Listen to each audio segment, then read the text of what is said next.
Et le second forum d'investissement africain est en cours dans la ville de Guangzhou, dans le sud de la Chine. Il s'agit de l'événement de l'année le plus important et qui possède le plus d'influence pour les relations commerciales sino-africaines.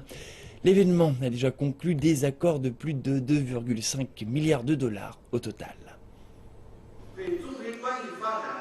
Près de 300 représentants du gouvernement, entrepreneurs et représentants d'organisations internationales participent au Forum d'investissement en Afrique.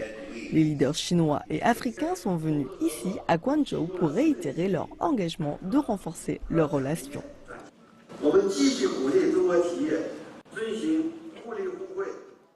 Nous continuerons à encourager les entreprises chinoises à étendre leurs investissements en Afrique suivant les principes de coopération bénéfique mutuelle ainsi que le développement vert et durable.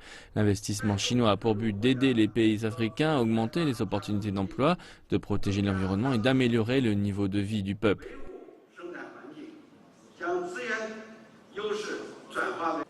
Our message is clear. Africa is open for business. Notre message est clair, les Africains sont ouverts aux affaires, les Africains sont ouverts pour créer des partenariats avec la Chine. Pendant ce temps, beaucoup d'interactions économiques ont déjà eu lieu entre la Chine et l'Afrique. Economic interaction is already taking place between China and Africa. La Chine est aujourd'hui le plus important investisseur bilatéral d'Afrique et le premier partenaire commercial du continent. En 2000, le montant de l'investissement chinois en Afrique s'élevait à moins d'1 milliard de dollars. Et à la fin de 2015, le montant dépassait les 100 milliards de dollars. Lors du forum, des dizaines d'entreprises de la province du Guangdong ont signé des contrats d'investissement avec des entreprises et des gouvernements de pays africains. Le décompte des accords s'établit à plus de 2,5 milliards de dollars. Cette fois, on prévoit d'investir dans une usine automobile en République du Congo de la somme de plus de 200 millions de dollars. Le gouvernement du Congo a également montré leur soutien avec les ordonnances gouvernementales s'élevant à 500 millions de dollars. Ce projet est notre second investissement en Afrique. Nous avons investi dans une autre usine automobile en Angola en 2012.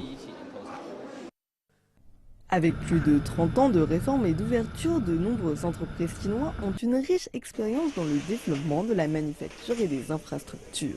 Les représentants africains cherchent davantage d'implication de la part des investisseurs chinois.